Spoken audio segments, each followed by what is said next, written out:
ও মুসলমানের খলিফা ওমর, আমিও মুসলমান হবার চাই। ওমর ফারুক বলেন, আলহামদুলিল্লাহ, আপনি খ্রিস্টানদের পাদ্রী, আপনি মুসলমান হলে তো খুব ভালো কথা। পাদ্রী বলতেছে, মুসলমান হব, তবে 4টা প্রশ্নের উত্তর দেওয়া লাগবে। পৃথিবীর এমন কোন কবর, কবরটাও জীবিত, লাশটাও জীবিত, ওই কবর আর লাশের নাম বলতে হবে। পৃথিবীর মধ্যে এমন কোন কারাগার, যে কারাগারের মধ্যে কয়েদি নিঃশ্বাস নেবার পারে না, তারপরও জীবিত থাকে। পৃথিবীর এমন কোন জায়গা সূর্যের আলো একবার পড়ছে, কিয়ামত পর্যন্ত আর পড়বি না, ওই জায়গার নাম কয়া লাগবে। 4 নম্বর প্রশ্ন হলো, পৃথিবীর এমন কোন 2 ভাই একই সঙ্গে জন্মগ্রহণ করেছে, আবার বহু বছর একই সঙ্গে 2 ভাই মারা গেছে, এক ভাইয়ের চাইতে এক ভাই 100 বছরের বড়। ওমর ফারুক বলে, পাদ্রী রে, এমন প্রশ্নই আমি জীবনে শুনি নাই, তাহলে উত্তর কেমনে দেব? পাদ্রী বলতেছে, তাহলে আর আমি মুসলমান হলাম না। ওমর ফারুক যখন জেরুজালেম থেকে মদিনায় হযরত আলী শিক্ষামন্ত্রীর সঙ্গে দেখা, শিক্ষামন্ত্রী বলতেছে, জেরুজালেমের খবর কি? বলে, সব খ্রিস্টান মুসলমান হচ্ছে, কিন্তু একটা পাদ্রী মুসলমান হয়নি। আলী বলতেছেন, পাদ্রী আবার হলো না কেন? বলে, পাদ্রী আমাকে 4টা প্রশ্ন করছে, উত্তর দিবার পারিনি। বলে, কি প্রশ্ন করছে? বলে, পৃথিবীর এমন কোন জায়গা সূর্যের আলো একবার পড়ছে, কিয়ামত পর্যন্ত পড়বে না। আলী বলতেছে যে, মুসা আলাইহিস সালাম যখন সাগর পাড়ি দিচ্ছিল, তখন আল্লাহ সাগরক রাস্তা বানিয়ে দিছে। ওই সময় সূর্যের আলো ওই সাগরের তলাত গেছে। যখন ফেরাউনের গোষ্ঠী পার হবার গেছে, তখন আবার সাগর পূর্বের মতন হয়ে গেছে। কিয়ামত পর্যন্ত ওই জায়গায় সূর্যের আলো আর কোনোদিন পড়বে না। উমরসুম করছে, কে রে? পৃথিবীর এমন কোন কবর জীবিত, লাশটাও জীবিত? আলী বলতেছে, কবর হলো মাছ, আর লাশ হলো ইউনূস আলাইহিস সালাম। ওমর বলে, আলী রে, পৃথিবীর এমন কোন কারাগার কয়েদি নিঃশ্বাস নিবার পারে না, তারপরেও জীবিত থাকে? আলী বলতেছে, মায়ের উদর সন্তান নিঃশ্বাস নেবার পারে না, এরপরেও আল্লাহর কুদরতে জীবিত থাকে। আলী রে, পৃথিবীর এমন কোন 2 ভাই একই সঙ্গে জন্মগ্রহণ করছে, আবার বহু বছর পর একই সঙ্গে মারা গেছে, এক ভাই এক ভাইয়ের চাইতে 100 বছরের বড়। আলী বলতেছেন, এক ভাই হলো আজিজ আলাইহিস সালাম, আর এক ভাই উজার আলাইহিস সালাম। উজারকে আল্লাহ তাআলা 100 বছর ঘুমের মধ্যে রাখছিল, তারপরে চেতন করে আবার 70দের হাতে 2 ভাই মারা গেছে। ওমর ফারুক আলী রে চাইবা ধরে বলে, আলী রে, এই কারণেই তুমি হলা শিক্ষামন্ত্রী। জোরে কার সুবহানাল্লাহ। যারে তারে শিক্ষামন্ত্রী বানালে হবে না, শিক্ষা সম্পর্কে যাদের জ্ঞান আছে। জোরে কোন কথা ঠিক কি না? আপনার বলেন তো, বর্তমান বাংলাদেশের মুসলমানের জন্য কোন শিক্ষার গুরুত্ব বেশি? একজন উপর থেকে কোসা, এই আল্লাহ রাসূল কইছে, আমার কথা না, আল্লাহ রাসূল। আচ্ছা, আল্লাহ রাসূল যদি কয়, আপনাদের আপত্তি আছে? খায়রুকুম মান তাআল্লামাল কুরআনা ওয়া আল্লামাহ। ওই ব্যক্তি হলো পৃথিবীর সবচাইতে দামি সম্মানী, যে আল্লাহর কোরআন শিখেছে এবং অপরকে কোরআনের শিক্ষা দেয়। সুবহানাল্লাহ কবেন না? এই যে আমার হাফেজ সাহেব বলল যে আমাদের মাদ্রাসায় জানুয়ারি থেকে ভর্তি করা হবে। আপনি একদিন যাবেন মাদ্রাসা, ছাত্র দেন বা না দেন, সকালবেলা যায় দেখবেন তো আমাদের মাদ্রাসার বাচ্চারা পেশাব কেমনে করে, একদিন সকালে খালি দেখবেন। কি করা দেখবে বলতেছি? পড়া লাভ, পেশাব করা। আর এই প্রাইমারিতে একদিন আপনারা দেখবেন এরা কিভাবে করে। এই 2 দলের পেশাব করা দেখলে আপনি বুঝবেন যে এখানে কি শিক্ষা দেওয়া হয়, ওখানে কি শিক্ষা দেওয়া হয়, এই 2টার মধ্যে পার্থক্য কি।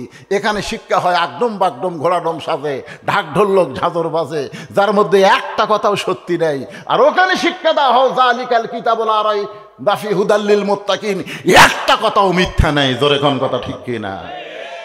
এই প্রাইমারির ছাত্র পিঠত ব্যাগ লিয়ে, আমি দেখছি পিঠত ব্যাগ লিয়ে ওই দিক দিয়ে রাস্তায় কুটিলে আসতেছি, এই পিঠত ব্যাগ লিয়ে খাড়া হয়ে ওই হাফ প্যান্টের যন্ত্র বের করে মুততেছে, মানে এক সাইড করে কাজ করে পেশাব করতেছে। আমি মোটর সাইকেল থেকে বললাম, কে রে, কোন ক্লাসে পড়িস?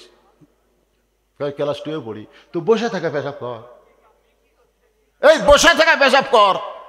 কেমনে পেশাব করা লাগে তোর স্যার শিখায়নি? ও তখন বলে স্যার সাথে কি কয়, মাঝে মাঝে পেশাব করার যায় দেখে আমার স্যারই খারাপ হয়ে পেশাব করে।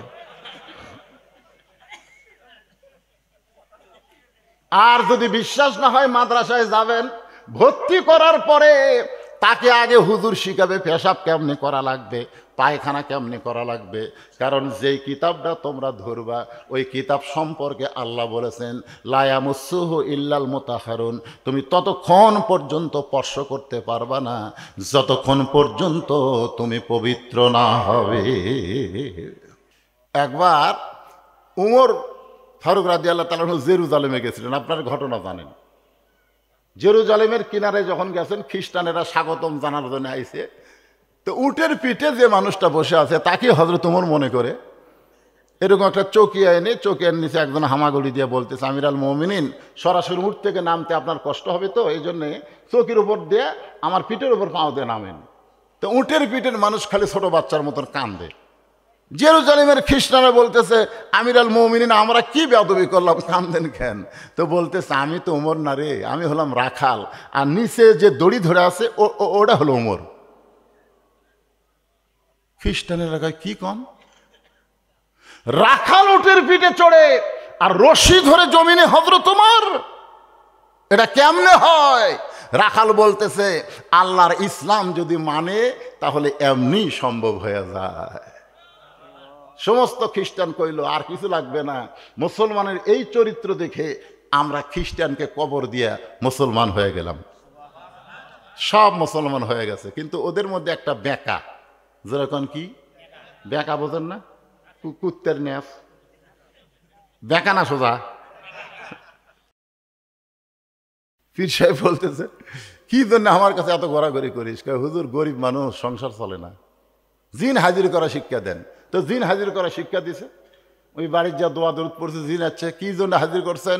বলে গরিব মানুষ ভাই, অনেক টাকার দরকার। তো জিন টাকা দিয়ে চলে গেছে। পরে আবার জিন হাজির করছে, জিন বলে কি জন্য ডাকতেছেন হুজুর? বলে আমার ভাঙ্গা বাড়ি চাঙ্গা করে দেওয়া লাগবে, দিছে। পরে জিন বলতেছে, হুজুর এখন কি করব? বলে এখন ভালো ভালো যত খাওয়া আছে হোটেল যা চুরি করে নিয়ে এসে আমাকে দে।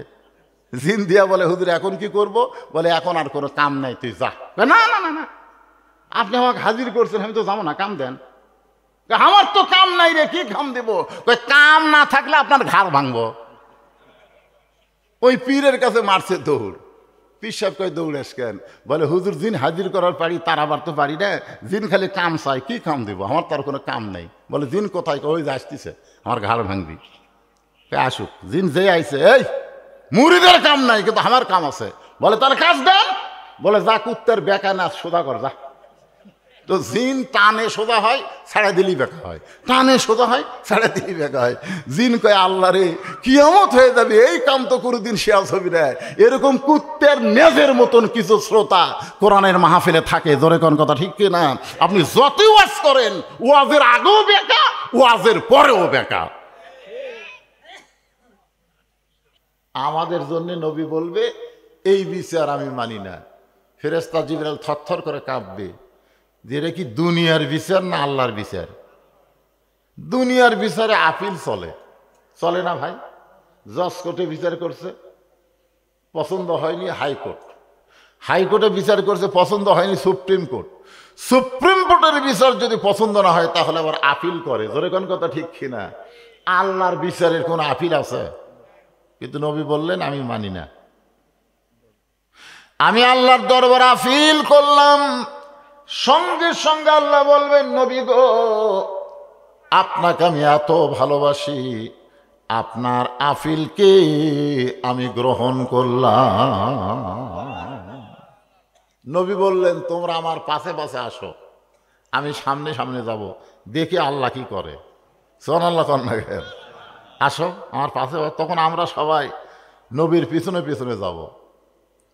সর্বপ্রথম মনে করেন আমি এটা বোঝানোর জন্য বলতেছি, আমার নেকি আর পাপ মিজানে দিবে, নেকির চাইতে পাপ বেশি।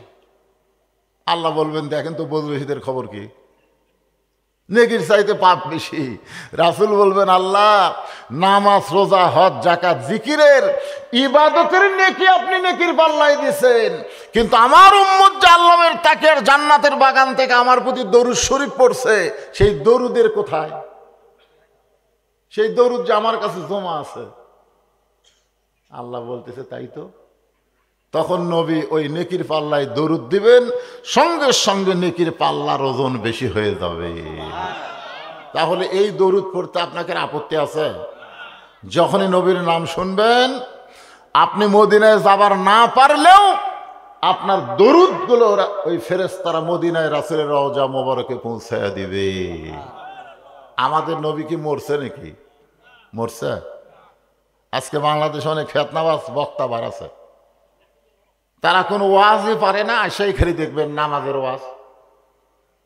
নামাজ 20 রাকাত না 8 রাকাত, নিয়ত কিভাবে বান্দা লাগবে, নাভির উপর না তলে, তারপরে এই নবী মরে গেছে, এ আজে বাজে ওয়াজ করে আমাদের সমাজের মধ্যে ফেতনা একটা বাজায় দিছে। জোরে কোন কথা ঠিক কিনা?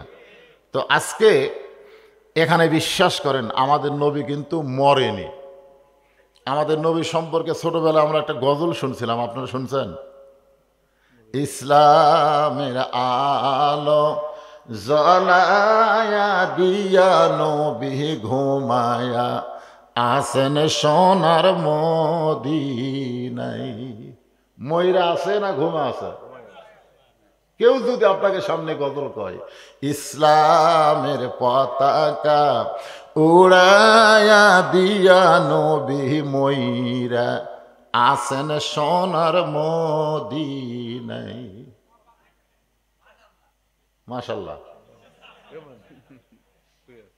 ময়রা আছে, এইটা শোনার পরে যে বেটা মাশাআল্লাহ কইল, পুনরায় কলেমা না পড়লে একটা গান গাইছে, মনে যদি পচন ধরে গন্ধ কিরে পাওয়া যায়, চোখে তারে যায় না দেখা, মলম দিবা কোন জায়গায়। আলা ইন্না জাসাদিন ফি মুজগাতান ইজা সালুহা সালুহাল জাসাদু কুল্লুহু ওয়া ইজা ফাসাদাল ফাসাদাল জাসাদু কুল্লুহু আলা ওয়াহিয়াল কলব। প্রত্যেকটা মানুষের দেহে এক টুকরা গোস্ত আছে, সে গোস্তর নামই হলো মন। জোরে কোন সুবহানাল্লাহ। মন ভালো যার সব ভালো তার, আর মন খারাপ যার সব খারাপ তার। মনই নাই এ কথা কোয়া যাবে না তো। আল্লাহ কোরআনের বহু জায়গায় বলেছেন, খাতামাল্লাহু আলা কুলুবিহিম, বলেনি? কুলুব মানে কি? কুলুব মানেই তো মন। তো যাই হোক, এখানে অসংখ্য ফেরেশতা আছে, বুঝলেন না? আপনারা কম হলেও ফেরেশতা কি কম? অসংখ্য ফেরেশতা আছে। আপনি হঠাৎও আজগুবি কোনো কথা বলা যাবে না, মন চাইলে একটা কথা আপনি বলতে পারবেন না। এটা রহস্য করার জায়গা না, এটা হলো জান্নাতের বাগান। জোরে কোন ঠিক? আমি আপনাদের সামনে যে আলোচনা করব, সূরা বাকারা থেকে একটা আয়াত, এই আয়াতটা নিয়ে আজকে আমি আপনাদের সামনে আলোচনা করব। আলোচনার আগ দিয়ে আমার সামনে যারা বসে আছেন, আমি আমার অন্তরের অন্তঃস্থল থেকে আপনাদের সবাইকে শুভেচ্ছা জ্ঞাপন করছি। সম্মানিতা মা বোনেরা আছে তো? মা বোনেরা নাই? মা বোনেরা যারা পর্দার অন্তরালে বসে বসে শুনতেছেন, আমি তাদেরকেও শ্রদ্ধা জ্ঞাপন করে এই মুহূর্তে জানতে চাচ্ছি আপনারা সকলে আর একবার কেমন আছেন? আলহামদুলিল্লাহ রব্বিল আলামিন। জি, আমার খবর অবশ্য আপনারা শুনছেন।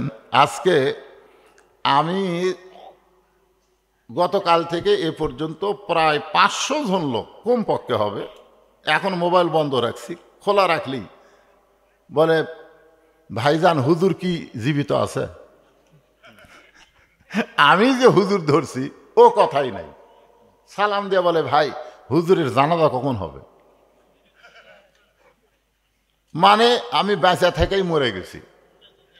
গতকাল পরশু আমার একটা অ্যাক্সিডেন্ট হয়েছে, আপনারা জানেন, ফেসবুকে মিডিয়ার মাধ্যমে শুনেছেন যে আমার গাড়ি চূর্ণ বিচূর্ণ হয়ে গেছে। মানে একেবারে ট্রাকের সাথে বাসের সাথে দুটো একসাথে মারছে, আগে ট্রাক তারপরে বাস। মারার পরে গাড়ি তো শেষ, আমি যার মধ্যে জীবিত আছি, এটা আপনাদের দোয়া এবং আল্লাহ রহমত। আল্লাহ হয়তো আর কিছুদিন আমাকে দুনিয়াতে রাখবে, এই কারণেই আমি জীবিত আছি। তবে আমার কয়েকটা জায়গায় একটু মানে ঘুমের মধ্যে ছিলাম, ওই বাজার কারণে উষ্টা খেয়ে পড়ে যাওয়ার কারণে আমার এই হাতটা উপরে আর তুলতে পারতেছে না, এখানে কিছু ব্যথা আছে, বুকে কিছু ব্যথা আছে, আর মাথায় এই অসুস্থ। আমি তো দাওয়াত যখন নিছিলাম তখন তো আর অসুস্থ ছিলাম না, এখন আমি অসুস্থ অবস্থায় আপনাদের এখানে এসেছি। আপনারা একটু দোয়া করবেন, আল্লাহ যেন পুরোপুরি সুস্থতা দান করে। জোরে কোন আমিন। আমি কি মারা গেছি? আপনারা সকলে বলেন আমি কি মারা গেছি? এটা মিডিয়ার মধ্যে এরা প্রচার করে দিবে যে হুজুর এখনো মরেনি, হুজুর ওয়াজ করতেছে।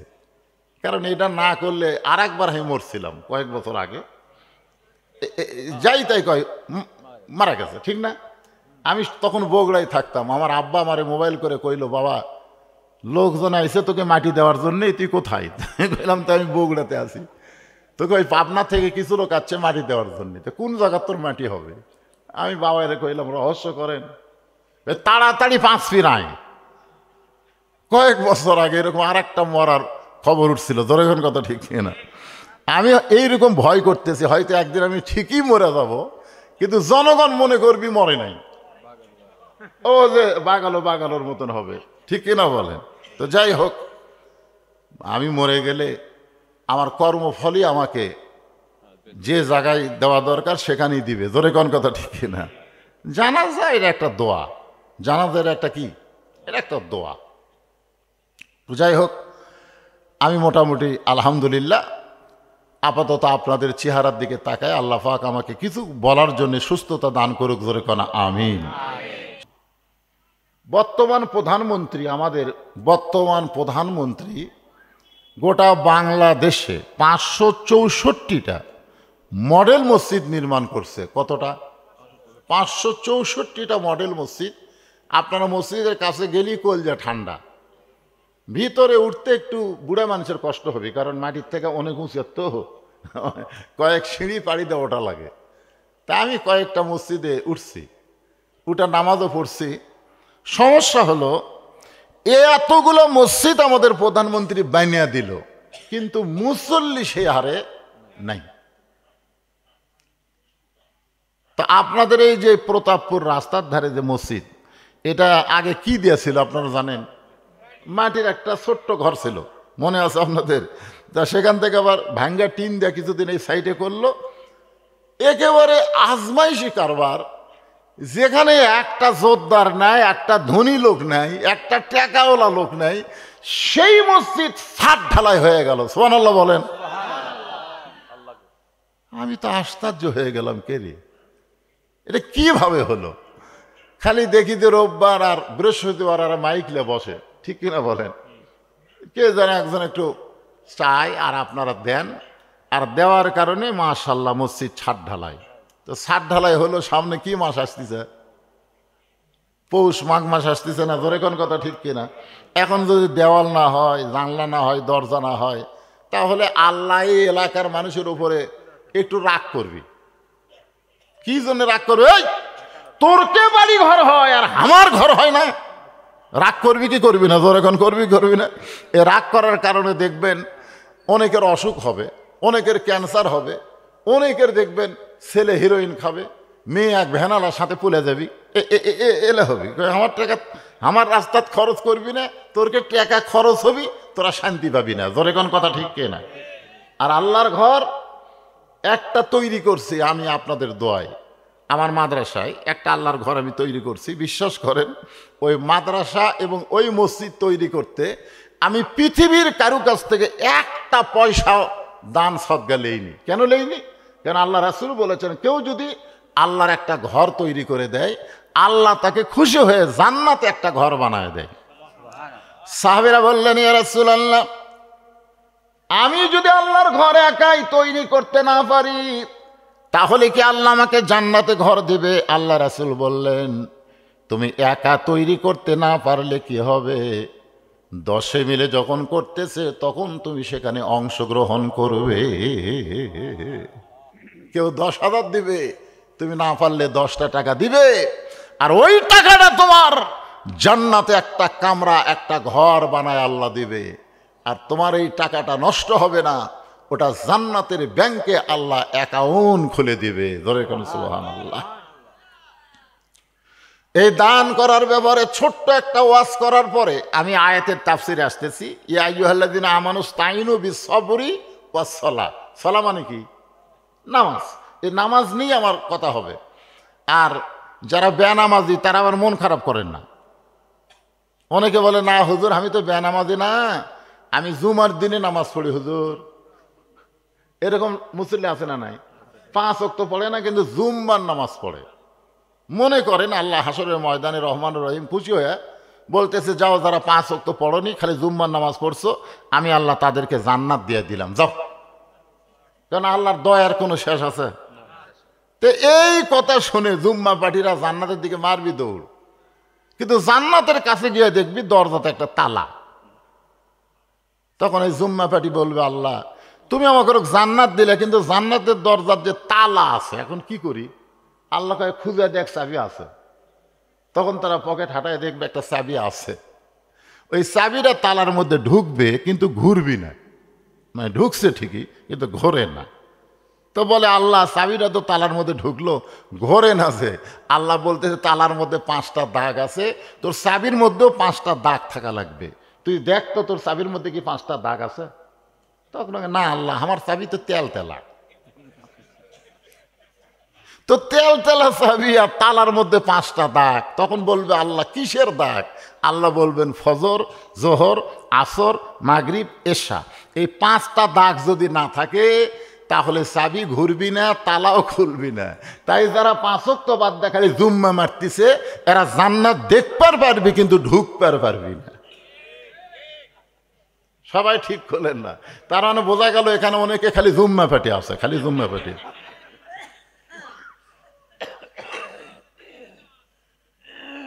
এই আমি যে আয়াতে কারিমা তেলাওয়াত করছি, এখানে জুম্মার নামাজের ওয়াজ হবে না, এখানে 5 ওয়াক্ত নামাজের ওয়াজ হবে। শুনবেন না? 5 ওয়াক্ত নামাজ, যে নামাজ সম্পর্কে আল্লাহ বললেন, যারা আমাকে বিশ্বাস স্থাপন করেছ, অবিশ্বাসীদের কোনো নামাজ নাই, অবিশ্বাসীরা নামাজ পড়া কোনো লাভও নেই। অবিশ্বাসী বোঝেন? এখন আসরের নামাজ পড়ছে, পড়ে জমির ধান দেখবার গেছে, যাই দেখে ওপর জমির পানি, নিচে আর জমির পানি নেই। তখন চারিদিকে তাকাছে, আগে চারিদিকে তাকাছে, কেউ নেই। আস্তে করে বসে ওই জমির আল কাটা দিছে, ওই পানি দিয়ে হাত ধোছে, ধুইয়া উপর দিকে মাথা তুলে চারিদিকে তাকায় বলতেছে, আলহামদুলিল্লাহ, কেউ দেখেনি। আপনার বলেন, তুমি কি বিশ্বাসী না অবিশ্বাসী? এদের জন্য আল্লাহ একটা সূরাই নাজিল করছে, নাম হলো সূরায়ে মাউন। জোরে কর, নাম কি? সূরায়ে মাউন। আর মমতাজ একটা গান গাছে। কে গাছে? মমতাজ কিন্তু আবার এমপি হচ্ছে রে, আবার এমপি হচ্ছে। কি গান গাছে জানেন? আল্লাহ কয়, নামাজের জোরে ফায়েশা কাজ যাবে দূরে, পাক কোরআনে রয়া আছে ঘোষণা। এখন আকাম কুকাম নামাজ রোজা একসাথে বান্দিয়া বোঝা, জাহান্নামে দিয়া রওয়ানা। আজও কেন আল্লাহর নামাজ ধরতে পারলা না? কেউ যদি আল্লাহর নামাজ ধরে, আল্লাহ বলেছেন, ইন্নাস সালাতা তানহানিল ফাহশাই ওয়াল মুনকার, একমাত্র নামাজই পারে মানুষকে যাবতীয় খারাপি থেকে বাঁচায়া দিতে। আপনারা দেখবেন 5 ওয়াক্ত নামাজি কোনো ছেলে, এই কথাটা খেয়াল করবেন, যে ছেলেটা 5 ওয়াক্ত নামাজ পড়ে, সেই ছেলেটা রাত 3টা পর্যন্ত জেগে আর্জেন্টিনার খেলা দেখবে না। জোরে কোন কথা ঠিক কিনা? কারণ ওর চিন্তা হলো, ফজরের নামাজ জামাতে পড়া লাগবে, ভাই খেলা দেখার টাইম আমার নাই। জোরে কোন কথা ঠিক কিনা? যারা 5 ওয়াক্ত নামাজ পড়ে, এরা কোনোদিন ব্রাজিলের জার্সি গায়ে দিবে না, কোনো দিনও দিবে না। কারণ 5 ওয়াক্ত নামাজ ওকে যাবতীয় খারাপি থেকে বাঁচাই দিবে। এ কথা কি আমার না আল্লাহর? এই জন্য আল্লাহ বললেন, আস্তাইনু বিস-সাবরি ওয়াস-সালাহ ইন্নাল্লাহা মা'আস-সাবিরিন। কারণ মসজিদ বানানো হবে কিসের জন্যে? নামাজের জন্যে। জোরে কোন কিসের জন্যে? আজকে সেই মসজিদে নামাজ পড়তে চায় ফিলিস্তিনিরা, সেই মসজিদে ফিলিস্তিনিরা নামাজ পড়তে চায়, কিন্তু ইসরায়েলের ইহুদিরা নামাজ পড়তে দিচ্ছে না। শুধুমাত্র নামাজ পড়বে এই জন্য এ পর্যন্ত 21,000 ফিলিস্তিনিকে ওরা হত্যা করছে শুধু নামাজের জন্যে। ধরে কান সুবহানাল্লাহ।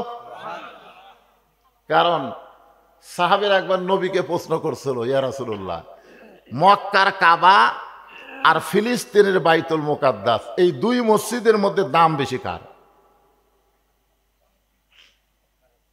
না না, মক্কার কাবা আর ফিলিস্তিনের বাইতুল মসজিদ লয়, বাইতুল মুকাদ্দাস, এই দুই মসজিদের মধ্যে দাম বেশি কার? না না, না বুঝে অজগব এক কথা কওয়া যাবে। আপনারা যদি না বোঝেন তাহলে চুপ করে থাকেন। আমি তো বলার জন্য আসছি নাকি কোন? আমি কি এখানে বলার জন্য আসি নাই? আল্লাহ রাসূল বললেন মক্কার কাবার মধ্যে নবীরা নামাজ পড়তে পারে 2-4 জন, কিন্তু সমস্ত নবী মক্কার কাবার মধ্যে নামাজ পড়ে নাই। আর ফিলিস্তিনের বাইতুল মুকাদ্দাসে আমার ইমামতিতে সমস্ত নবী রাসূল নামাজ আদায় করেছে। ওই বাইতুল মুকাদ্দাসে আমাদের নবী সমস্ত নবী রাসূলের ইমামতি করার কারণে একটা ডিগ্রি পাইছে, ইমামুল আম্বিয়া, ইমামুল মুরসালিন। আপনারা বলেন তো গোটা পৃথিবীতে ইহুদির সংখ্যা কত আপনারা জানেন? 1 কোটি হয়নি, ধরেন 96 লাখ, ধরেন বর্তমানে 1 কোটি ধরেন। গোটা পৃথিবী জুড়ে ইহুদির সংখ্যা হলো মাত্র 1 কোটি, আর মুসলমানের সংখ্যা হলো 230 কোটি। মুসলমানের সংখ্যা কয় কোটি? যদি 230 কোটি মুসলমান পেশাব করে দেয়, ওই 1 কোটি ইহুদি ভাসে যাবে। ধরে কোন কথা ঠিক কথা কন না কেন? কিন্তু তারপরেও ওরা মুসলমানদেরকে হত্যা করতেছে, আর মুসলমানেরা কিছুই করবার পারতেছে না। আপনারা বলেন তো কারণ কি? কারণ হলো নামাজ। কারণ নামাজ এমন একটা ইবাদত, যে ইবাদত আওয়ামী লীগ, বিএনপি, জাতীয় পার্টি, জামাত ভুলে দেয়। জোরে কোন কথা ঠিক কিনা? আপনি বলেন তো মসজিদে আজান দেওয়ার পরে আওয়ামী লীগেরা পত্তাপুরের কোন মসজিদে খোঁজে? মসজিদ তো কয়েকটা আছে, আছে না নাই? গোটা প্রতাপপুর মিলে কয় মসজিদ? 5টা মসজিদ। তাহলে 5টা মসজিদ আওয়ামী লীগের কোনটা? এই দেখেন চাচা কিছু বলার আগে সব বলে দিচ্ছে। আমি যদি চাচার কাছে দাঁড়াই, মনে করেন কথার কথা, চাচা একদল আমি একদল, মনে করেন, এটা বোঝানোর জন্য বলতেছি। আমি যদি 4 আঙ্গুল পিছনে থাকি, চাচা কি করবি? আমার পিছনে হাত দিয়ে বলি বাজান কাতার সোজা করবা। আমি যদি বলি চাচা আপনি আওয়ামী লীগ, আমি জামাতে ইসলাম, চাচা কাতার সোজা করা যাবে। এমপি যদি 4 আঙ্গুল সামনে যায়, তা আমি কি কম? সামনে থাক, অট্টা নেলে কাতারও তাই, কাতারও তাই। তুই যতই বিএনপি, আওয়ামী লীগ, জামাত কর, বাইরে কর, আল্লাহর ঘরের মধ্যে কোনো দল চলবে না। সব মুসলমান এক কাতার। ধরে কোন কথা ঠিক কিনা? আজকে 230 কোটি মুসলমান 1 কোটি ইহুদির সঙ্গে না পারার পিছনে কারণ হলো এই নামাজ। আল্লাহ রাসূল বলেছে লা সালাতা লা ঈমানা, যার নামাজ নাই তার ঈমান নাই। এটা আমার কথা না, রাসূল বলেছেন লা সালাতা লা দীনা, যার নামাজ নাই তার কোনো ধর্মই নাই। বাইনাল আবদি ওয়াল কুফরি তরকুস সালাত, বান্দার কাফেরের মধ্যে পৃথক করার জিনিস তার নামই হলো নামাজ। যে নামাজ পড়বে সে আল্লাহর বান্দা হবে, যে পড়বে না সে হবে কাফের। আমি যেই বলবো বেনামাজি, আপনারা বলবেন কাফের। বলতে পারবেন না ভাইজান? আপনি যদি নামাজ নাও পড়েন তাও কোন, এই জন্যই বলেন যে ফজর থেকে আপনি নামাজ ধরবেন, বাকি জীবনে আর নামাজ ছাড়বে না। আল্লাহ কয় তুই যত নামাজ না পড়েছিস গুনাহ হয়েছে, আমি ফজর নামাজ ধরার কারণে তোর সব গুনাহ মাফ করে দিলাম। তাহলে বলতে কোনো সমস্যা আছে? আমি যেই বলবো বেনামাজি, আপনারা বলবেন কাফের। বলতে পারবেন? বেনামাজি, বেনামাজি, এখন আপনারা চিন্তা করতেছেন হুজুর ওয়াজ না শোনাই ভালো, আমরা কাফের হয়ে গেলাম। কে রে পাগলা, কাফের হলে মুসলমান হওয়া যাবে, কথা কোন ঠিক কিনা? কিন্তু মুসলমান হওয়া কাফের হওয়া যাবে না। হিন্দু থেকে মুসলমান হওয়া যাবে, ইহুদি থেকে মুসলমান হওয়া যাবে, কিন্তু মুসলমান কোনোদিন ইহুদি হবে না। আল্লাহ কোরআনে বলেছেন ওমাইয়াবতাগি গায়রাল ইসলাম দীনান ফালা ইউকবালা মিনহু। আল্লাহ বলেছেন ইসলাম ছাড়া অন্য কোনো ধর্ম কেউ যদি গ্রহণ করো সেইটা কবুল করা হবে না। এটা হিন্দু পড়া হলেও আল্লাহর এই কোরআনের আয়াত সত্য, জোরে কোন কথা ঠিক কিনা? এটা কি আমার আয়াত? আল্লাহর আয়াত। এখন আসেন, আমাকে এই পাড়ার মধ্যে কিন্তু হিন্দু আছে না নাই? আমি হিন্দু ভাইরা যদি বলে হুজুর আপনি আমাকে বিরুদ্ধে ওয়াজ করতেছেন, আল্লাহ বলতেছে বিরুদ্ধে না, লা তামুতুন্না ইল্লা ওয়া আনতুম মুসলিমুন। তুই যতই হিন্দু থাক আর খ্রিস্টান থাক, মরার সময় মুসলমান হয়ে মর। সুবহানাল্লাহ। যেরকম পুবীর মিত্র, যেরকম কি মিত্র, এই পুবীর মিত্র নাম শোনেননি আপনারা? সিনেমা মরছে, ও অভিনয় স্ট্রোক করা মরে। আচ্ছা, ওই লোকটা একেবারে বুড়া বয়সে, বাইরে বুড়া বয়সে আইসা ছেলে মেয়ে সবগুলো খেলে মুসলমান হয়ে গেল। সুবহানাল্লাহ। শেষ ভালো যার, সব ভালো তার। আল্লাহ রাসূল বলেছেন সারা জীবন ভগবান ভগবান ভগবান ভগবান করছে, আর মরার সময় লা ইলাহা ইল্লাল্লাহ বলে মারা গেছে। রাসূল বলেন শুধুমাত্র লা ইলাহা ইল্লাল্লাহ বলে মরার কারণে আমি আল্লাহর সারা জীবনের অপরাধকে মাফ করে দিবে। জোরে কোন সুবহানাল্লাহ। নবীর মেয়ে ফাতেমা দুপুর বেলায় হযরত আলীর কাছে সে কাঁদতেছে। আলী বলতেছে ফাতেমা কান্দো কেন? বলে কান্দার কারণ হলো আমার হাসান হোসাইন ক্ষুধার জ্বালায় সব সময় আমার কাছে খাবার চাই। আপনি হলেন বাবা, বাবার কাছে সন্তান কিন্তু সাহস কম পায়, বরং তারা মায়ের কাছে সাহস বেশি পায়। জোরে কোন ঠিক কি না? এখন না খাইয়া সন্তান দুইটা ঘুমায় গেছে, চেতন পাইলেই তো আমার কাছে খাবার চাবে, আমি এখন কি করব?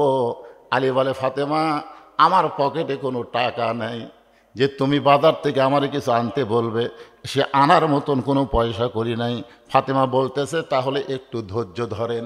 হযরত আলী একটু ধৈর্য ধরার পরে ফাতেমা একটা ওড়না নিয়ে এসে হযরত আলীর হাতে দিলেন, দিয়ে বললেন স্বামী গো, আমার এই ওড়নাটা বিক্রি করে যেই টাকা হবে সেই টাকা দিয়ে আপনি হাসান হোসেনের খাবার নিয়ে আসবেন। হযরত আলী ওড়নাটা জামার পকেটের মধ্যে ঢুকাইলেন, জামার পকেটের মধ্যে নিয়ে বাজারের মধ্যে ঘুরতেছেন আর চিন্তা করতেছেন আমি ওড়নাটা বের করে যদি বিক্রি করবার চাই, আর খরিদ্দার যদি জিজ্ঞাসা করে কার ওড়না, আমি যদি বলি আমার বইয়ের ওড়না, তাহলে খরিদ্দার মনে করবে পুরুষ মানুষ যখন বইয়ের জিনিস বেচা খায় ওই পুরুষটাই হলো দুর্বল পুরুষ। আপনারা বলেন তো বইয়ের জিনিস বেচা খাওয়া লক্ষণ ভালো না খারাপ? আমাদের মধ্যে অনেকে নাই, খাবার বসে খালি বইয়ের গলার দিকে দেখা থাকে। বউ কয় কি দেখো গো, তোমার বউ তুমি দেখবে, আগে খাও তারপরে দেখো, খালি তাকায় থাকে। তখন বউ একেবারে ব্লাউজ খুলে দিছে, দেখো দেখো। স্বামী বলতেছে হতে হচ্ছে না রে, হতে হচ্ছে না। বউ কয় কি হচ্ছে না? বলে জমির ধারে একটা জমি বাড়াইছে 80,000 টাকা দাম, কিন্তু আমার 60,000 টাকা আছে, আর 20,000 টাকা হলেই জমিটা হয়। বউ বলতেছে ধৈর্য ধরেন, এবার না হলে সামনে বার হবে। স্বামী বলতেছে তোর বাপের জমি, যে আমি ধৈর্য ধরলে ওই জমি থাকবে। বউ বলতেছে রাগ করেন কেন, তাহলে আমি করবো কি? স্বামী বলতেছে ওই যে বিয়ের সময় তোর বাপ যে মালাটা দিছে গলাত পরে আমাকে ভাত খাওয়াচ্ছিস, ওই মালা সোনার মালা কিন্তু সাইজ নাই, ওলা মালা আর চলে করে, ওই মালাটা আমাকে দে, বিক্রি করে আমি জমিটা নেই। এই ভাত খাইতে খাইতে শপথ করে বলতেছি আগামী বছর তো 2 ভরি সোনার, এটা তো 1 ভরি, তোকে দিব 2 ভরি সোনার একটা ডিজিটাল মালা। বউ স্বামীর কথা খুশি হয়ে মালা খুলে দিছে, ওই বেচে জমি লিছে। বইয়ের মালা বেচে কি লিছে? মেয়েরা কিন্তু সব কথা খেয়াল না থাকলেও কিছু কথা মেয়েদের খেয়াল থাকে কি থাকে না? ধরে কিন্তু 1 বছর পরে এসে বলতেছে কে গো স্বামী, গত বছর মালা বিক্রি করে জমি নিলেন, আমাকে মালা দেবেন না? তখন স্বামী মুচকে মুচকে হাসে। বউ বলে হাসেন কেন? বলে তুই বজরশিদের ওয়াজ শুনিস নি? বউ কয় বজরশিদ আবার কি ওয়াজ করছে? বজরশিদ ওয়াজ করছে মেয়েরা কেবলমাত্র এক ব্যক্তির জন্য সাজতে পারবে, সেই ব্যক্তি হলো তার স্বামী। তো তোকে যদি মালা ছাড়াই আমাকে ভালো লাগে, তাহলে মালা কেনার কি দরকার রে?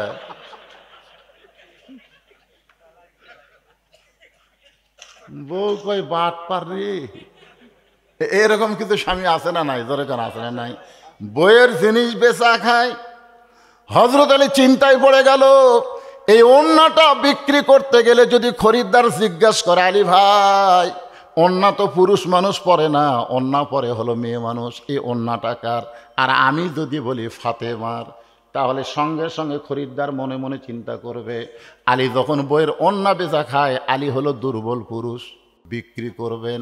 আলী চমকে গেল, পকেটের মধ্যে আছে ওড়না, দুনিয়ার কেউ জানে না, জানে কে? কিন্তু খরিদ্দার বলতেছে আমার মনে হয় আপনি কিছু বিক্রি করবেন। সঙ্গে সঙ্গে হযরত আলী পকেট থেকে ওড়না বের করলেন, খরিদ্দার একটা ব্যাগ এরকম তার সামনে ধরলো, আলী ওড়না দিলেন। ওই খরিদ্দার একটা বার ওড়নার দিকে তাকালো না, একটা বার ওড়নার দিকে তাকাই নাই, বরং ওই ব্যাগের মুখটা ধরে হযরত আলীর হাতে 6টা দিরহাম দিয়ে ওই খরিদ্দার যখন চলে যায়, হযরত আলী 6টা দিরহাম নিয়ে এক দৌড়ে খাদ্যের দোকানে দোকানদারকে বলতে যে ভাই আমার হাসান হোসাইন না খায়া কানতে কানতে ঘুমায় গেছে, ঘুম থেকে উঠলি খাবার চাবে, এই 6টা দিরহামের যা খাবার হয় সে খাবারটা আমাকে টোপলা করে দাও। দোকানদার তাড়াতাড়ি টোপলা করে যখন হযরত আলীর হাতে দিবে, এমন সময় এক ফকির এসে হযরত আলীর সামনে সালাম দিয়ে বলে, আলী ভাই আজকে 3 দিন হলে আমার বাড়িতে কোনো খাবার নাই, মেহেরবানি করে যদি আমার একটু দান করতেন তাহলে আমার পরিবার নিয়ে আমি একটু খাবার খাইতাম। আলী মনে মনে চিন্তা করে, আলী মনে মনে চিন্তা করে 6টা দিরহাম দিয়ে সন্তানের জন্য খাবারের টোপলা নিচ্ছি, আর এমন সময় ফকির আমার সামনে। আল্লাহর কোরআন বলতেছে আম্মা সাইলা ফালা তানহার। আলী রে, আল্লাহর কোরআনকে যদি বিশ্বাস করিস তাহলে সাইলকারীকে ফিরাইয়া দেশ না। জোরে কোন সুবহানাল্লাহ। আল্লাহর কোরআনকে যদি বিশ্বাস করিস তাহলে সাইলকারীকে ফিরাইয়া দেশ না। আল্লাহ কোরআনে বলেছেন ইন্নামা আমওয়ালুকুম ওয়া আওলাদুকুম ফিতনা, নিশ্চয় তোমাদের সম্পদ আর সন্তান তোমাদের বিপদের কারণ। তুমি সন্তানের মোহে পড়ে সম্পদ করতেছ, কিন্তু তুমি যখন মরে যাবে তোমার সন্তানগুলো সম্পদ রাখবে না, ওটা বেচা বেচা গাঁজা খাবে। জোরে কোন কথা ঠিক কি না? এই জন্য আল্লাহ কোরআনে বলেছে সম্পদ আর সন্তান হলো বিপদের কারণ। হযরত আলী আল্লাহর কোরআনকে বিশ্বাস করে 6টা দিরহাম থেকে 1টা দিরহাম ফকিরকে দিবার চায়, আর 5টা দিরহাম দিয়া খাবার কিনে নিয়ে যাবে। এই মনে করে সাইলকারীর হাতে যখন 1টা দিরহাম দিচ্ছে, এমন সময় আল্লাহর কোরআন বলতেছে ওমা তুনফিকু মিন শাইইন ফি সাবিলিল্লাহি ওয়াফা ইলাইকুম ওয়া আনতুম লা তুজলামুন। আলী রে, তুই ফকিরকে 1টা দিরহাম দান করলে আল্লাহ তোকে 10টা দিরহাম দান করবে। তুই যদি 2টা দিরহাম দেস আল্লাহ তোকে 20টা দিবে।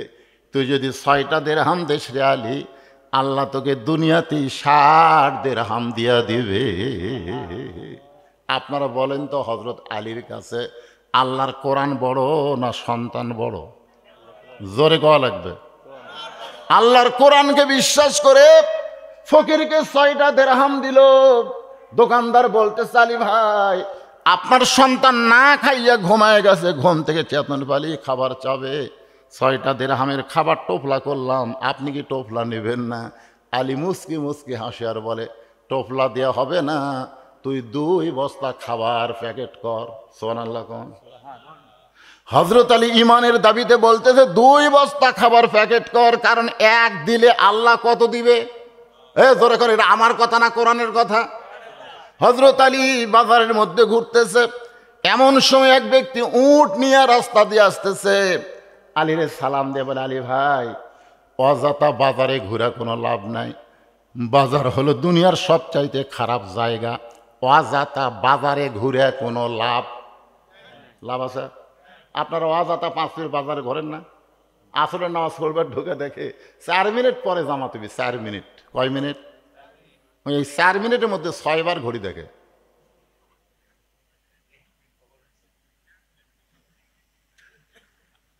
কে চাচা দেখেন তো আর কয় মিনিট?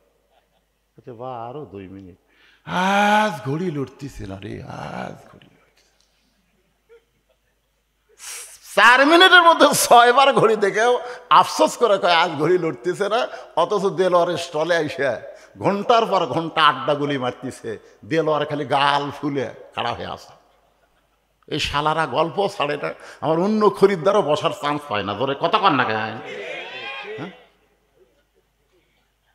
মসজিদের মধ্যে তুমি 4 মিনিটের মধ্যে 6 বার ঘড়ি দেখো। তুমি কি জানো যেই ঘরের মধ্যে তুমি বসে আছো সেই ঘরের দরজায় তুমি কি দোয়া পড়েছো? একটাবার খেয়াল করে দেখেছো যে দোয়াটা তুমি পড়েছো আল্লাহুম্মা আফতাহলি আবওয়াব রাহমাতিক? এই দরজা দিয়া যারা ঘরের মধ্যে ঢুকলো, যতক্ষণ ঘরের মধ্যে থাকবে নামাজ পর্যন্ত, নামাজের পরে থাকা যাবে না, নামাজ পর্যন্ত যতক্ষণ থাকবে ততক্ষণ অবারিত রহমত আল্লাহ তার উপর বর্ষণ করবে। জোরে কোন সুবহানাল্লাহ। আমি কি বলছি? নামাজ পর্যন্ত, নামাজের পরে থাকা যাবে? 3 জন মুসল্লি বসে আছে 4 ফ্যান দিয়ে। কয় ফ্যান? 4 ফ্যান ঘুরতেছে, ওরা 3 জন গল্প করতেছে। ফেরেশতা কয় আল্লাহ সবাই নামাজ পড়া চলে গেল, এরা 3 জন যে 4 ফ্যান দিয়ে গল্প করতেছে এর কে রেজাল্ট কি? আল্লাহ বলতেছে নামাজের পরে ওরকে মাথার উপর যে ফ্যান ঘুরিছে ওই ফ্যানের বিল, কারেন্টের বিল এই 3 জন আলাদাভাবে না দেওয়া পর্যন্ত এরা জান্নাতে যাবে না। কারণ মসজিদ আর বাপের ঘর না যে ইচ্ছা মতো গল্প করবে। ধরে কোন কথা ঠিক না? 2-1 জন যে মসজিদের ফ্যান দিয়ে ছুতে পড়ে মানে আর বাপের বাড়ি। কি মসজিদ তোমার বাপের ঘর? নামাজের আগে আজানের পরে যতক্ষণ আপনি থাকবেন ততক্ষণ আল্লাহর পক্ষ থেকে অবারিত রহমত আপনার উপর বর্ষণ হবে। কারণ দোয়া করেছেন আল্লাহুম্মা আফতাহলি আবওয়াব রাহমাতিক। তাহলে মসজিদের মধ্যে মন ছটফট করে। আল্লাহ বলেছেন আস্তাইনু, খুব খেয়াল করবেন, আস্তাইনু বিস-সাবরি ওয়াস-সালাহ ইন্নাল্লাহা মা'আস-সাবিরিন। উটলা বলতেছে আলী ভাই অজাতা বাজারে ঘুরে কোনো লাভ নাই, এই উটটা আপনি কিনে নেন 100 দিরহাম। আলী বলতেছে 1 টাকাও আমার পকেটে নাই, উটটা কেমনে কিনবো? উটওয়ালা বলতেছে আলী ভাই আপনি বাকিতে উটটা নেন, বিক্রি করে আপনি টাকা দিবেন, এটাও কি আপনি পারবেন না? হযরত আলী 100 দিরহাম বাকিতে উটটা নিলেন। উটটা নিয়ে যেই মাত্র বাজারে গেছে চারিদিক থেকে খরিদ্দার এসে আলীকে ঘিরে ধরছে। রাসূল বলেছেন একজন আলেমের চেহারার দিকে যদি তাকাও আল্লাহ তোমার জীবনের সগীরা গুনাহ মাফ করে দিবে। আপনারা বলেন তো হযরত আলী কি তুইয়া মুই আলেম না বড় আলেম? কত বড় কন্ত? আল্লাহ রাসূল যখন মদিনার প্রেসিডেন্ট ছিলেন তখন হযরত আলী ছিল শিক্ষামন্ত্রী। আবু বকর রাদিয়াল্লাহু যখন মদিনার খলিফা ছিলেন তখনও হযরত আলী হচ্ছে শিক্ষামন্ত্রী। উমর ফারুক যখন মদিনার খলিফা ছিলেন তখনও হযরত আলী হচ্ছে শিক্ষামন্ত্রী। সুবহানাল্লাহ কোন? হযরত ওসমান যখন মদিনার খলিফা তখন আলী হচ্ছেন শিক্ষামন্ত্রী। কারণ রাসূল বলেছে আনা মাদিনাতুল ইলমে ওয়া আলীও বাবুহা, আমি হচ্ছে ইলমের শহর আর আলী হচ্ছে তার দরওয়াজা। ধরে কোন সুবহানাল্লাহ। ওই যে দেখেন কয়টা একসাথে উঠলো, ওরা কি যেন অকাম করবি দেখেন।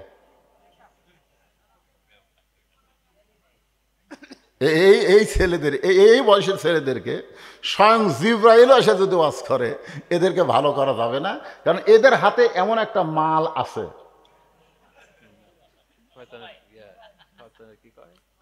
এমন একটা মাল এদের হাতে এসে গেছে যে স্বয়ং জিবরাইল যদি ওয়াজ করে এদেরকে ভালো করা যাবে না। ভালো কেমনে করবেন?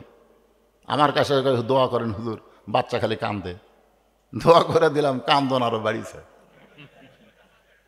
কিছুদিন পর কয় হুজুর দোয়া দেওয়া হলো না, পানি ভরা দেন, পানি ভরা দিলাম আরো জোরে কান্দে। মেয়ের মাও রাগ করে কয় দোয়া দরুদের ফজিলত আর নাই। এক আধ মাস পরে বললাম মা খবর কি? কয় আর কান্দে না। তো কোন দোয়ায় কান্না বন্ধ হলো? কয় ওই যে যখনই কান্দে মোবাইল চালু করে দেই। হুজুর জানেন আমার বাচ্চা মোবাইল ছাড়া খায় না, মাসুম বাচ্চাকে মোবাইল দিছে, আর এই এর তো তাগড়া আইডিয়া হয়ে গেছে। জোরে কোন কথা ঠিক কিনা? এই আইডিয়াগুলো মিস কল পাশে উঠে চলে যাচ্ছে একসাথে।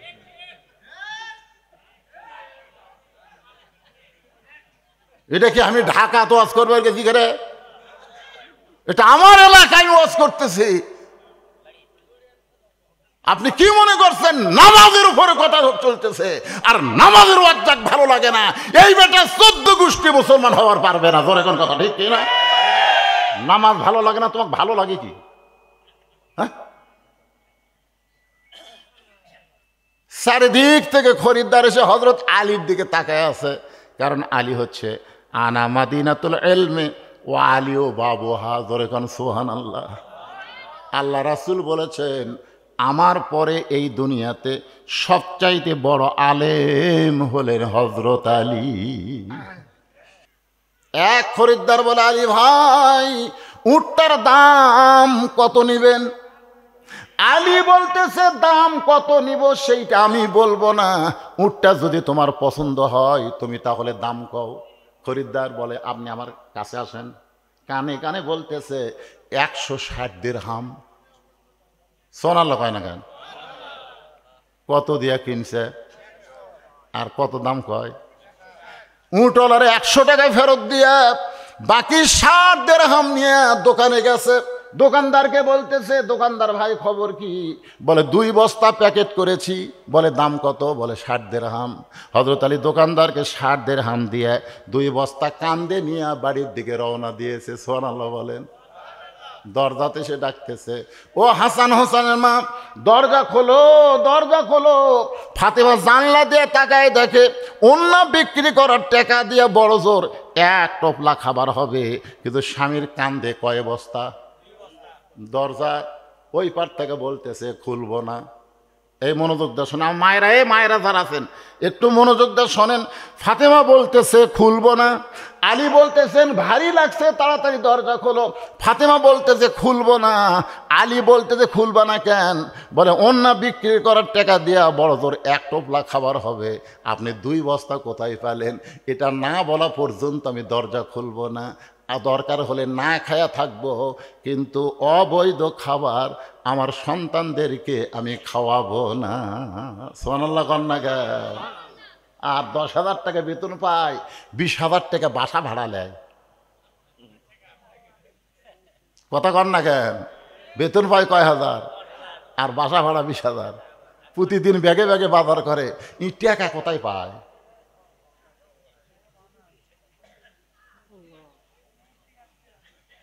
বউ যদি বলতো আপনি 10,000 টাকা বেতন পান, 3,000 টাকা টিন শেড বাসা নেন, 7,000 টাকা হালাল ভাবে খাবো, একটা স্বামীও দুর্নীতি করতো না। ধরে কোন কথা ঠিক কিনা?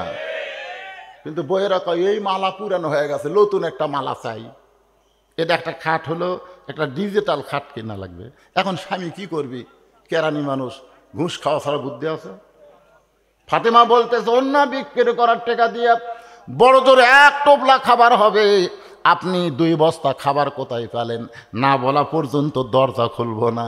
আলী বলতেছে আগে দরজা খোলো তারপরে বলবো।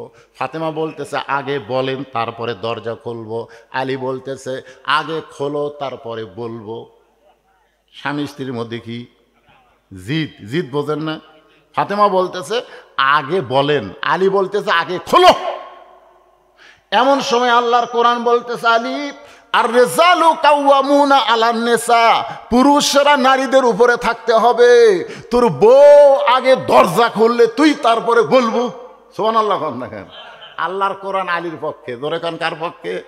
আর রিজালু কাওয়ামুনা আলান নিসা, আপনারা বলেন তো পুরুষেরা নারীদের উপরে না নিচে? কথা কয় না, আপনারা কি নিচে পড়ে আছেন নাকি? নিচে পড়ে আছেন? জবান খোলা বলতে হবে সবাইকে, এটা আমার কথা না আল্লাহর কথা। আর রিজালু কাওয়ামুনা আলান নিসা, পুরুষেরা নারীদের, আরো জোরে জোরসে বলুন। অথচ আজকে নারীরা অথচ আজকাল নারীরা পুরুষের সমান অধিকার চায়, চাই কি চায় না? আজকে আমাদের বাংলাদেশে নারীরা মিছিল করতেছে নারী পুরুষের সমান অধিকার, পিছনের পুরুষরা কয় দিতে হবে দিতে হবে। আমি মা বোনদের জন্য বলবো, মা আপনি কেন পুরুষের সমান অধিকার চান? আপনি যদি মা হন তাহলে বাবার পায়ের তলে জান্নাত নাই, মায়ের পায়ের তলে সন্তানের জান্নাত। জোরে কোন কথা ঠিক কিনা? হ্যাঁ, আপনারা বলেন তো বাপের দাম বেশি না মায়ের দাম বেশি? আপনারা বলেন তো ছেলের দাম বেশি না মেয়ের দাম বেশি? কথা কয় না। আল্লাহ রাসূল কয় একটা মেয়ের বাপ একটা জান্নাতের মালিক, দুটা মেয়ের বাপ দুটা জান্নাতের মালিক, তিনটা মেয়ের বাপ আমি নবীর সঙ্গে জান্নাতে যাবি। আমি দুটা নেওয়ার পর চিন্তা করলাম দুটা হলে তো নবীর সাথে যাওয়া যাচ্ছে না। কি খুশি না বেজার? আমি খুব খুশি, আলহামদুলিল্লাহ। তা কোনোদিনও তো রাসূল বলল না একটা ছেলের বাপ একটা জান্নাতের মালিক, এ কথা তো রাসূল কইল না। তাহলে এখানে বোঝা গেল মায়ের দাম বেশি মেয়ের দাম বেশি। জোরে কোন কথা ঠিক কিনা? কিন্তু এক জায়গায় একটা জায়গায় খালি দাম একটু কম, সেটা যখন স্বামীর কাছে বউ। আপনারা বলেন তো বউয়ের কথা মতো স্বামী চলবি না স্বামীর কথা মতো বউ চলবে? যারা বিয়ে করেনি তারা বলতেছে, যারা বিয়ে করছে এরা কথা বলতেছে না তো, এরা চিন্তাত পড়ে গেছে। অজগবি একটা কয়ে বাড়ির যা আমি জোরে কন তো, স্বামীর কথা মতো বউ চলবে না বউয়ের কথা মতো স্বামী চলবে? এটা কি আমার কথা না আল্লাহর কথা? আল্লাহর কথা।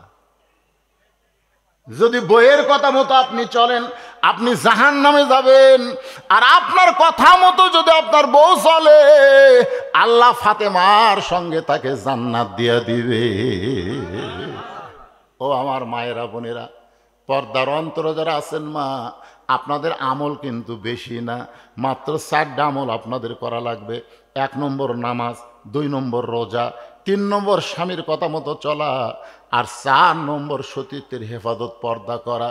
এই 4টি আমল যদি মায়েরা করতে পারে আল্লাহ খুশি হয়ে 8টা জান্নাতের দরজা খুলে দিবে। হযরত আলী আল্লাহর কোরআনের সাথে একমত হইয়া 2 বস্তা কান্দে করে নিয়ে আল্লাহ নবীর দরবারে গেছে। সুবহানাল্লাহ কোন?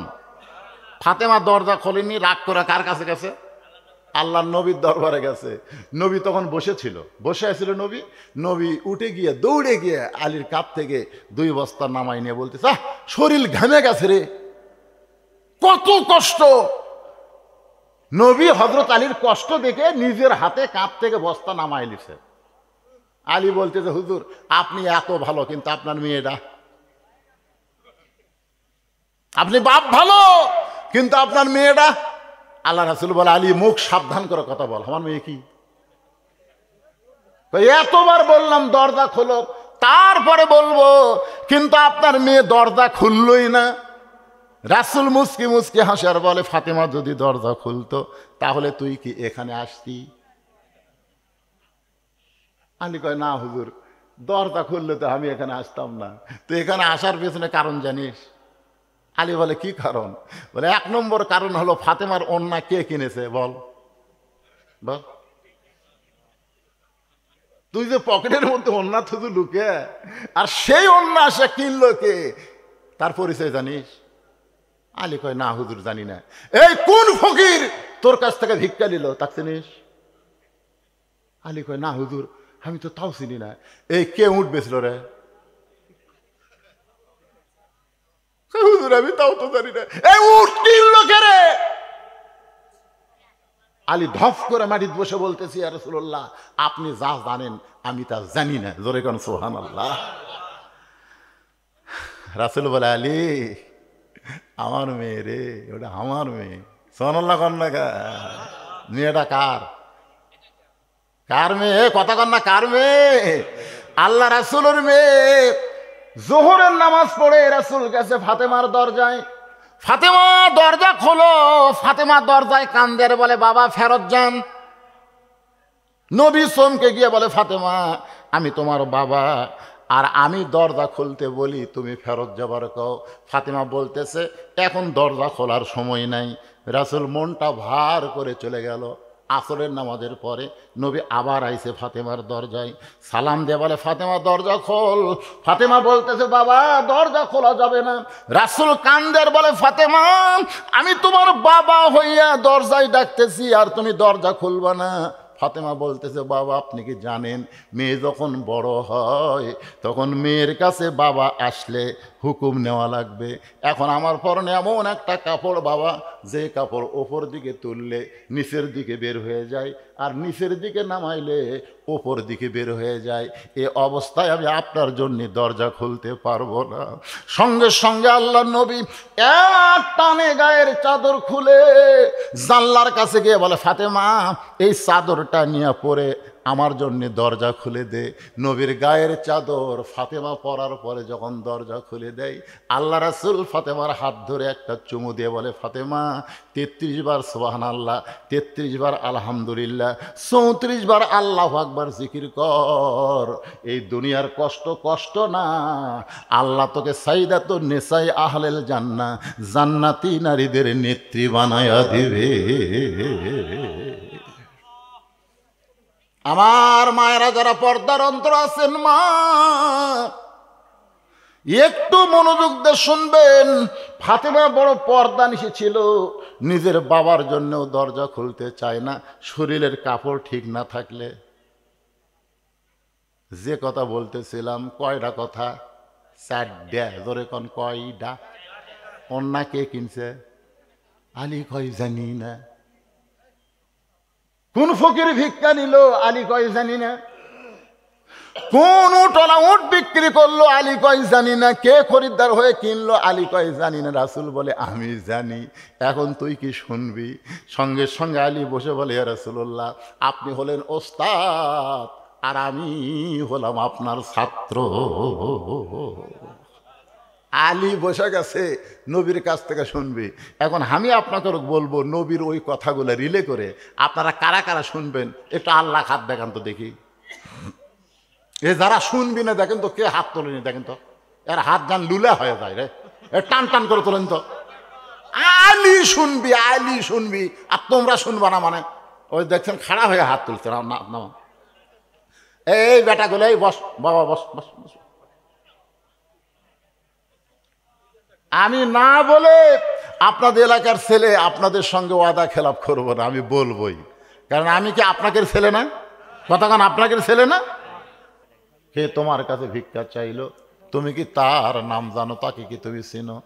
যে তোমার কাছে উট বিক্রি করলো আবার যে তোমার কাছ থেকে উট বিক্রি কিনে নিল, আলী বলতেছে আমি জানি না। যা কিছু জানে আল্লাহ এবং রাসূল জানে। ধরে কান সুবহানাল্লাহ। আল্লাহ রাসূল আলী। ফাতেমা হলো পর্দানিশী। ফাতেমার অন্য দুনিয়ার কোনো মানুষ কিনবে এটা আমার আল্লাহ পছন্দ করেনি। সুবহানাল্লাহ কোন। ফাতেমা কি নিশি? পর্দানিশী রে, পর্দানিশী। কেমন পর্দা জানেন? হযরত আলী কবর দেওয়ার পরে আল্লাহর কাছে বলতেছে আল্লাহ আমি ফাতেমার উপর খুশি, তুমিও খুশি হও। এই দোয়া করার পরে তাকায় দেখে সামনে কয়েকটা নতুন কবর, কয়েকটা পুরাতন কবর, সামনে কয়েকটা পুরাতন কবর, নতুন কবর আর নাই। আলী চমকে গেল, এখনই ফাতেমার কবর দিলাম, সেই কবর কোন জায়গায়?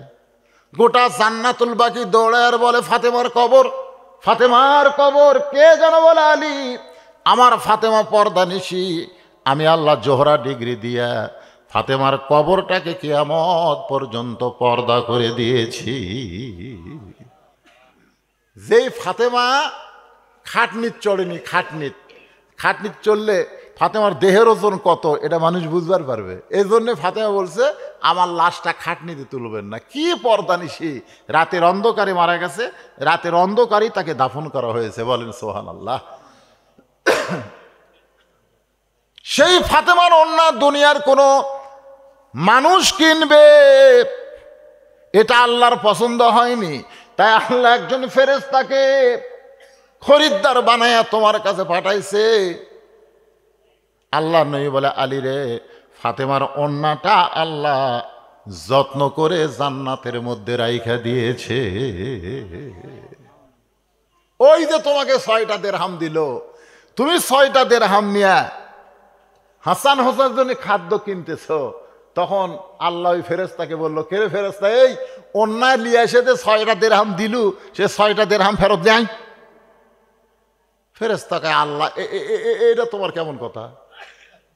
অন্য বিক্রি করে 6টা দিরহাম পাইলো, সেই 6টা দিরহাম জন্য হাসান হোসেন খাবার কিনতেছে, আবার সেইটা ফেরত আনবো কেন? আল্লাহ বলতেছেন, লিয়াবলুয়াকুম আইয়ুকুম আহসানু আমালা। আমি আল্লাহ আজকে আলীকে পরীক্ষা করব, আলী তার সন্তানকে বেশি ভালোবাসে না আমার কোরআনকে বেশি ভালোবাসে। জোরে কর সুবহানাল্লাহ। আল্লাহ নবী বলে, আলী রে, ওই ফেরেশতাকে ফকির বানায়া আল্লাহ তোমার কাছে পাঠাইছে। তুমি ফকিরকে যখন 1টা দিরহাম দিবার চাইলা আর 5টা দিরহাম দিয়া যখন খাবার নিবার চাইলা, তখন আল্লাহর কোরআন তোমাকে বলল, 1টা দিরহাম দিলে ওমা তুনফিকু মিন শাইইন ফি সাবিলিল্লাহি ইউফা ইলাইকুম, 1টা দিরহাম দিলে আল্লাহ তোমাকে 10টা দিবে। তুমি 6টা দিরহাম দিলে আল্লাহ তোমাকে 60টা দিবে। তুমি আল্লাহর কোরআনকে বিশ্বাস করে ফকিরকে 6টা দিরহাম যেই মাত্র দিছ, তোমার এই দেওয়াটাকে আল্লাহর এতই পছন্দ হয়েছে, আল্লাহ ওই ফেরেশতাকে বলে, ফেরেশতা জান্নাত থেকে একটা উট নিয়ে যা, আমার আলীর কাছে 100 দিরহামে বাকিতে বিক্রি কর। জোরে করেন সুবহানাল্লাহ। ওই ফেরেশতা উটওয়ালা হয়ে তোমার কাছে 100 দিরহামে উটটা বিক্রি করলো। বিক্রি করার পরে আল্লাহ বলে, ও ফেরেশতা, খরিদ্দার হয়ে উটটা 160 দিরহামে কিনা নে। 100 দিরহাম উটটা নিয়ে আইছে, আর ওই যে 6 দিরহাম দান করার কারণে 60 দিরহাম দুনিয়াতেই আল্লাহ পাক হযরত আলীকে দান করেছে। আজকে যারা টাকা দিলেন তারা মনে করতেছেন, হুজুর পকেটে তো টাকা গেল, হুজুর টাকাটা তো থাকলো না হুজুর। কিন্তু আপনি জানেন, আগামীকাল হয়তো আপনার স্ত্রী গোসল করবার যায়, টাই চালা গোসলখানা, পাও পিছলে খেয়ে পড়ে মালুই ঘুরে দেবি, তখন আপনার ওই 100 টাকার খাওয়া আছে, এ কথা কন না কেন, 100 টাকার খাওয়া আছে, তখন লাগবে 1000 টাকা। তো এই 100 টাকা দান করার কারণে আল্লাহ কয়, যা 1 বছর তো ডাক্তার লাগবি না, যা। আল্লাহ রাসূলের হাদিস রে, আস-সাদাকাতু তারুদ্দুল বালা ওয়া তাজিদু ফিল উমর। আল্লাহ রাস্তায় যারা দান সদকা করে, আল্লাহ তাআলা বালা মুসিবতকে দূর করে আল্লাহ তার হায়াত বাড়ায় দেয়। জোরে এখন সুবহানাল্লাহ। টাকা থুইয়া যারা দিলেন না, ঠিক আছে, কালকার সকালে দেখবেন পেট চিন করতেছে, হঠাৎ পেট এরকম হলো কেন, এই আর করতে করতে বগুড়া যাওয়া লাগতেছে। এখন ডাক্তার বলতেছে, ভাই পেট হঠাৎ এরকম করলো, আপনার তো রক্ত পরীক্ষা করলে, পেশাব পরীক্ষা করলে, পায়খানা পরীক্ষা করলে, এই পরীক্ষা করতে করতে 4200। জোরে কোন কতশো? ডাক্তারের ভিজিট গেল 1000, ওষুধ কিনতে গেল 1500। কত? 100 দিলেন না, 6000 গেল। টাকা থুইয়া যারা দিচ্ছেন না, আপনারা মনে করতেছেন ওই টাকা দিয়ে আপনি আরাম করবেন, আল্লাহ আপনি ব্যারাম দিবি। কথা কয় না, আরাম না ব্যারাম? ব্যারাম দিবি। যদি কেউ মন চায়, এখনো মোনাজাত হয়নি, আল্লাহর হস্তে আপনারা এই আল্লাহর গরিব ঘর বারে, গরিব রে সবাই দেখায়। ওই তো দেখেন হুজুর, আমার কিন্তু কম নাই, ওই পুকুর আমার, ওই পুকুরের ওই পারে যা জমি দেখতেছেন ওলা আমার হুজুর, এই সাইডটা যা দেখতেছেন আমার বাপ চাচার। যেরকম মসজিদের, আপনাকে মসজিদের ওটি একজন আসা বাধা দিছিল না, এ আমার বাপের জায়গা, বাধা দিছিল না, আমার বাপের জায়গা। আল্লাহ কয়, তোর বাপের জায়গা, খালি মরিয়া দেখ জায়গা কার। জোরে কোন কথা ঠিক কিনা? তো তাহলে এবারে সবই যদি তোমাকে হয় আল্লাহর কোনটা, তবে চলেন হুজুর আল্লাহটা দেখায়। তো মসজিদের সামনে যা বলতেছে, এখানে আল্লাহর কিছু ছিল না, আমার চাচা 10 শতক দান করছে, আর আমরা টাকা পয়সা দিয়ে আল্লাহ ঘর বানিয়ে দিছি। এই তো হলো আমাদের বাংলাদেশের। বদলুসি 3 তলা বিল্ডিং বানাতে কোনোদিন ভিক্ষা করা লাগেনি। জোরে কোন কথা ঠিক কিনা? 7 তলা 5 তলা বিল্ডিং বানাতে আপনারা কোনোদিন বলছেন, ভাই আমার 10 বস্তা সিমেন্ট লাগবি ভাই, আমি 3 তালা বানাইছি, এখন 7 তালা বানাবার চাই। জনগণ জুতে মারবি, তুই তোর বাড়ি বানাচ্ছ ভিক্ষা। একটাই ভিক্ষা করে মানুষকে জান্নাত দেওয়ার জন্যে মসজিদ। জোরে কোন সুবহানাল্লাহ। কারণ সকলে মিলেমিশে 10, 20, 50, 100 টাকা দিয়ে তারা যেন জান্নাতে একটা ঘর পায়। আল্লাহ যেন সেই তৌফিক আমাদের সবাইকে দান করে। সকলে বলে আল্লাহুম্মা আমিন। আস্তাগফিরুল্লাহ পড়েন, আস্তাগফিরুল্লাহ রব্বি মিন কুল্লি জামমি ওয়া তুবু ইলাইহি লা হাওলা ওয়ালা কুওয়াতা ইল্লা বিল্লাহিল আলিয়্যিল আযীম। জি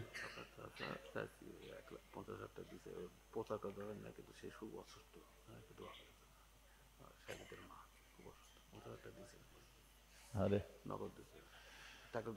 আচ্ছা ঠিক আছে, একজন অসুস্থ মানুষ 50,000 টাকা দিছে, নাম বলার দরকার নেই, আমরা প্রাণ ভরে দোয়া করবো আল্লাহ যেন তাকে পুরোপুরি সুস্থতা দান করে। জি দিয়ে দিছে 50,000, অসুস্থ, খুবই অসুস্থ, খুবই অসুস্থ, আমরা তার জন্য দোয়া করব না? নাম বলার দরকার নাই ভাইজান, সবাই হাত তুলে আল্লাহুম্মা আমিন। আল্লাহ, আমরা এতদিন বলতাম হিন্দু পাড়া, আর হিন্দু পাড়া নাই, এখন মুসলিম পাড়া হয়ে গেছে। আল্লাহ তোমার ঘর হয়ে গেছে, আল্লাহ তোমার ঘরের উন্নয়ন কল্পে আজকের এই জান্নাতের বাগান হঠাৎ লাগছে। আল্লাহ সময় দেওয়া যায়নি, প্রচার বেশি হয়নি আল্লাহ, তারপরেও তোমার এই যে হাজারো বান্দা বান্দি আজকে জান্নাতের বাগানে হাজির হয়েছে। দীর্ঘ সময় পর্যন্ত আল্লাহ তোমার ঘর মসজিদ, তোমার ঘরে দান করলে কি সওয়াব, এর উপর আলোচনা করেছে। আল্লাহ আল্লাহ মেহেরবানি করে আজকের এই মাহফিল আমাদের সকলের হেদায়েতের জন্য, নাজাতের জন্য, জান্নাতের জন্য আল্লাহ তুমি কবুল করো। আল্লাহ এই মাহফিলের শুরু থেকে শেষ পর্যন্ত যত আলোচনা হয়েছে আল্লাহ, এর মধ্যে যদি ত্রুটি হয়, ভুল হয়, মাফ করে দাও। এর যা হাদিয়া মঞ্জুর করো, সোনার মদিনায় নবী পাকের রওজা মোবারকে আল্লাহ তুমি কবুল করে নাও। তামাম আম্বিয়াই কেরাম, আসহাবে কেরাম, তাবিনী কেরাম, তাবা তাবিনী কেরাম, তামাম পৃথিবীর মাটির নিচে যত মুমিন মুমিনা শুয়ে আছে আল্লাহ, সকলের আরওয়াহ আর হাদিয়া কবুল করো। আল্লাহ আমরা যারা হাত তুলেছি, আমাদের জনম দুঃখনী মা বাবা যাদের কবরে চলে গেছে, আমার চাচার একমাত্র ছেলে সে দুনিয়া থেকে বিদায় হয়ে গেছে আল্লাহ, এছাড়া আমাদের অনেকের স্ত্রী, অনেকের শ্বশুর শাশুড়ি দুনিয়া থেকে কবরে চলে গেছে। আল্লাহ মেহেরবানি করে সব কবরগুলোকে জান্নাতের টুকরা বানিয়ে দাও।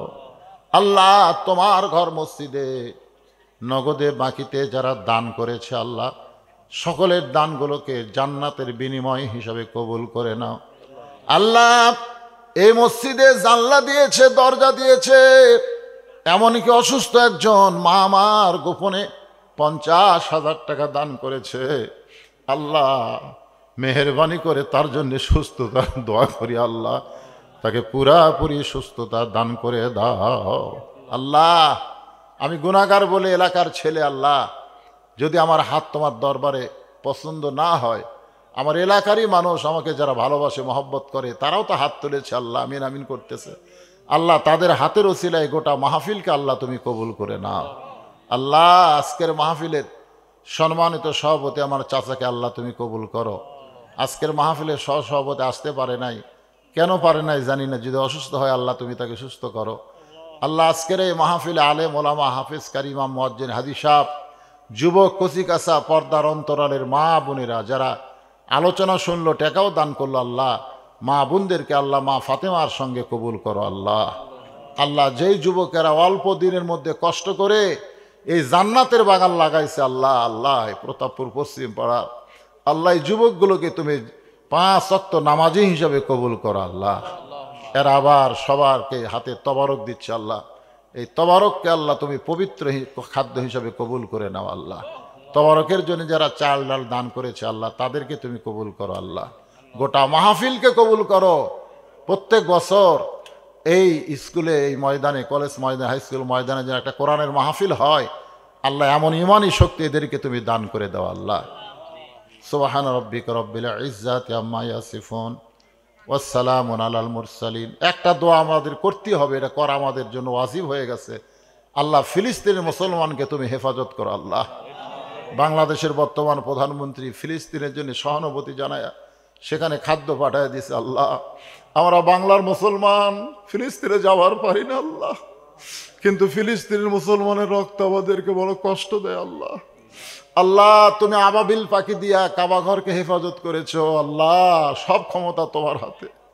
আল্লাহ ফিলিস্তিনকে তুমি হেফাজত করো, বাইতুল মুকাদ্দাসকে তুমি হেফাজত করো। আল্লাহ সুবহানা রাব্বিকা রাব্বিল ইজ্জাতি আম্মা ইয়াসিফুন ওয়া সালামুন আলাল মুরসালিন আলহামদুলিল্লাহি রাব্বিল আলামিন ওয়াজাল আখিরাতি কালিমাতুনা ইনদাল মাউত লা ইলাহা ইল্লাল্লাহু মুহাম্মাদুর রাসূলুল্লাহ সাল্লাল্লাহু আলাইহি ওয়াসাল্লাম।